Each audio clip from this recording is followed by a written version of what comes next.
न दंभ न पाखंड, बात करेंगे हृदय को नीचो नीचो के।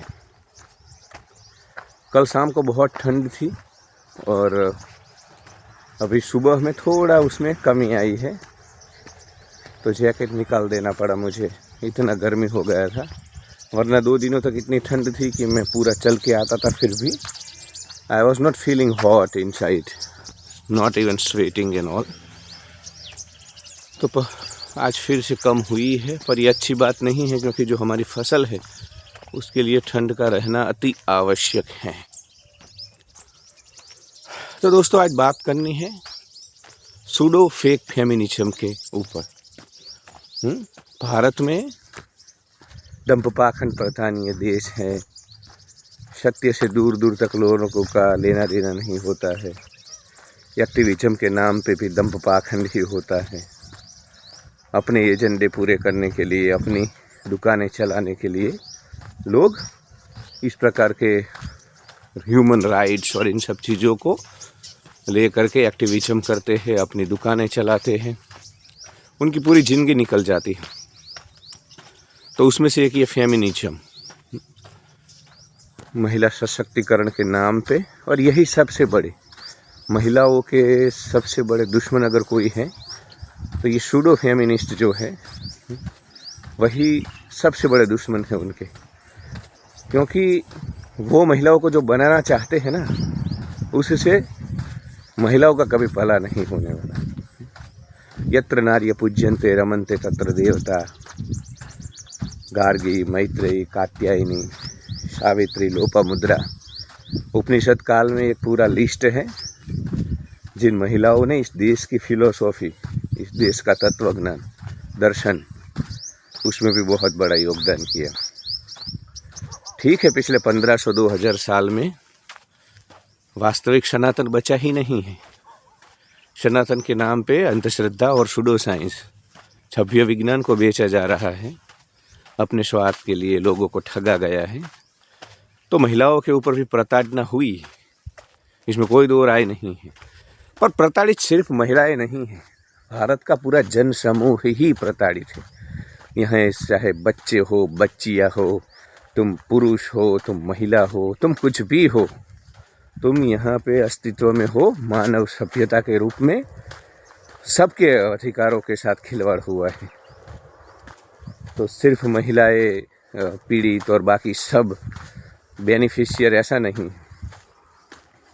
दोस्तों, ऋषिकेश में था मैं अभी अगस्त का महीने में, और तपोवन में रुकता हूँ मैं वहाँ पे। तो एक चाय की टपरी है, वहाँ पे एक गोरी महिला और एक गोरा लड़का, मतलब महिला तो नहीं थी, लड़की थी, 22-23, और लड़का भी इतनी ही उम्र का, जैन जी थे दोनों। दोनों रोज़ वहाँ पे चाय पीने आते थे। तो स्वाभाविक है, धीरे धीरे वो भी स्माइल करते थे, मैं भी, और हम रुके 15-20 दिन तक। तो रोज़ का फिर दिन में 2-3 बार आमना सामना हो जाता था। वह भी वही हॉस्टल में रुके जहाँ पे हम रुके। तो कभी लंच के टेबल पे, कभी चाय की टपरी पे, तो फिर लेन देन हो जाएगा, स्वाभाविक है। तो उसी लेन देन में ये देखो मेरे कचिन ब्रदर इधर, ये देखो दिख रहा है आपको स्क्रीन में। શું કહો? जार नहीं, चणिया है, चना, चना चना है।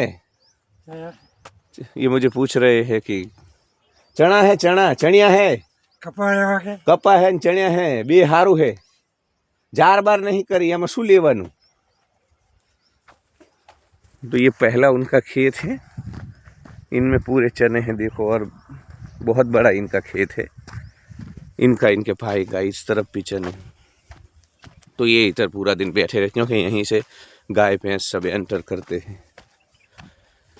तो वो लड़का और लड़की दोनों जब भी कोई पेमेंट करते थे, तो मैंने देखा कि वो कुछ बार लड़की पेमेंट करेगी, कुछ बार लड़का पेमेंट करेगा, या तो हाफ पेमेंट करते थे, आधा आधा। तो मुझे 5-6 दिन के बाद वार्तालाप हुई, वो दोनों स्विट्जरलैंड के थे। तो फिर वार्तालाप, मैंने बोला कि आप लोग रिश्ते में हो, गर्लफ्रेंड बॉयफ्रेंड? तो बोले हाँ। तो मैंने बोला आप लोग पेमेंट आधा आधा करते हो या ये लड़का? तो बोला नहीं, ऐसा क्यों? मतलब उनके लिए ये प्रश्न ही नहीं था, हमारे लिए ये चर्चा का विषय है और मैं वीडियो बना रहा हूँ। उनके लिए ये विषय ही नहीं था, मतलब उनके लिए नॉर्मल था। ये कोई पूछने की बात है? सूरज तो उगता है हर रोज़ पूर्व से। इतनी सहज और स्वाभाविक बात थी कि यही तो इक्वालिटी है। मतलब वो गोरे लड़के ने मेरे को बोला कि we often talk about equality, तो यही तो इक्वालिटी है ना भाई। महिला सशक्त वास्तव में तब है जब वो पूर्ण रूप से इक्वालिटी का पालन करे। सिर्फ ट्रेन में बैठने के लिए और स्वच्छंदी हो करके जीवन जीने के लिए वो अगर अपने विमेन राइट्स का जो कार्ड है वो खेल रही है तो वो तो दंभपाखंड है, स्वच्छंदता है।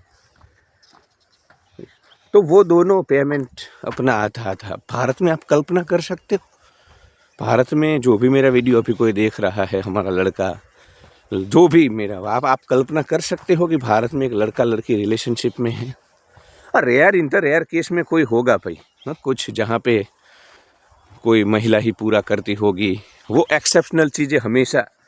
पर मैं बात करता हूँ 90% जो माहौल होता है, तो वो तो आपको भी स्वीकार करना होगा कि 90% माहौल तो ऐसा ही है कि जहाँ पे लड़का ही पेमेंट करता है। तो यार मेरा कहने का तात्पर्य है कि हमें कोई समस्या नहीं है, भले लड़का करे। हमारी तो व्यवस्था ऐसी थी जिसमें हमने स्त्री को कभी भेजा नहीं है ब्रेड एंड बटर अर्न करने के लिए। हमने वो व्यवस्थाओं में वो जिम्मेदारी उठाई है पुरुषों ने, उसमें कोई वो नहीं है। हम नहीं बोलते हैं कि, पर ये एनजीओ वाले, ये दुकानें चलाने वाले, विदेशी ताकतों के हाथों की कठपुतली बन करके भारत को तोड़ने वाले जो सब लोग हैं ना, उनके झांसे में मत आना। वो तुम्हें ह्यूमन राइट्स के नाम पे, फेमिनिज्म के नाम पे, सूडो फेमिनिज्म कर करके तुम्हारे दिमाग को। मैं रील देख रहा था यार कल, एक लड़की, वर्ल्ड्स मैन डे और उसी दिन वर्ल्ड्स टॉयलेट डे होता है। जिस दिन वर्ल्ड्स मैन डे होता है उसी दिन वर्ल्ड्स टॉयलेट डे भी है। तो वो वर्ल्ड्स मैन डे को दिखा के नीचे टॉयलेट और फिर हंस रही थी। ये घृणा पुरुषों के प्रति जो पैदा की जा रही है। तो हमें पहले लगता है कि दो धर्मों के बीच डिस्क्रिमिनेशन होता है, घृणा होती है, दो जातियों के बीच। उससे आगे अभी दो जेंडर के बीच घृणा हो रही है यार। लड़कियां, मैं ऑफिस में था तब भी मैंने देखा कि पुरुषों को लेकर के उनको मतलब इतना घृणा है उनके चित्त में, जहन में, कि वो कभी आतंकवाद का रूप लेगी पुरुषों के प्रति। तो ये ठीक नहीं है। वो पुरुष तुम्हारा पिता भी होता है, तुम्हारा बेटा भी होता है, भाई भी होता है, प्रेमी भी होता है। और ठीक है, चीज़ें कभी भी, मैं तो बोलता ही हूँ, संसार समाज जंगल है, जीवन युद्ध है, जीवन संघर्ष है, लाइफ अनफेयर है, लाइफ अनसर्टेन है। तो कभी कोई भी चीज़ें एक टेस्ट जैसी नहीं होती है, एक तरफा नहीं होती है। हर सिक्के की दो बाजुएं होती है। और भारत में महिलाओं को प्रताड़ित किया जा रहा है, किया गया है, और आज भी उसमें कोई हम ना नहीं बोल रहे हैं। पर चीज़ों को हमें सार्वजनिक, सामूहिक रूप से समझना होगा। तो ये जो एनजीओ वाले और यूट्यूबर कुछ मैं देख रहा हूँ, वो बड़े ही प्रेजुडाइज हैं और उनका जो पूरा ये, वो ठीक नहीं है। तुम खुद देख लो, तुम जिस परिवार में हो वहाँ पे अगर कोई तुम्हें प्रताड़ित कर रहा है, वो पुरुष है, तो उसको छोड़ दो, लड़ो अपने अधिकार के लिए। मैं कोई ना नहीं बोल रहा हूँ, पर इन लोगों के झांसे में आकर के तुम ब्रेन वॉश होकर के कुछ मत करना, क्योंकि वो कहीं ना कहीं तुम्हें नुकसान करेगा। तो चिंगुरों, मरकटों, कीड़ों मकोड़ों, कीट पतंगों, चौंचलों, हमें वास्तव में एम्पावर्ड होने की ज़रूर है। एनजीओ और ये जो दुकानें चलाने वाले लोग हैं ना, उनके झांसे में आने की बिल्कुल ज़रूर नहीं। दोस्तों, आप सब जानते हो कि काउंसलिंग कॉल सेवा चल रही है और बहुत सारे लोग इसका लाभ ले रहे हैं। डिस्क्रिप्शन में पूरा डिटेल है, UPI ID है, वहाँ से आप आर्थिक सहयोग कर सकते हैं। और ना मामा यार, मेरा मेल ID भी है, वहाँ से आप काउंसलिंग कॉल ले सकते हो। रिक्वेस्ट ये है कि ये काउंसलिंग कॉल सेवा है, मैसेज सेवा नहीं है। तो फिर अपनी समस्या को लेकर के बड़े बड़े पत्ते भर भर के वहाँ पे व्हाट्सएप मैसेज मत भेजना। मेरी प्राइवेसी का सम्मान करना। बाकी के लोग लाइक करें, शेयर करें, सब्सक्राइब करें, हाइप करें। धन्यवाद।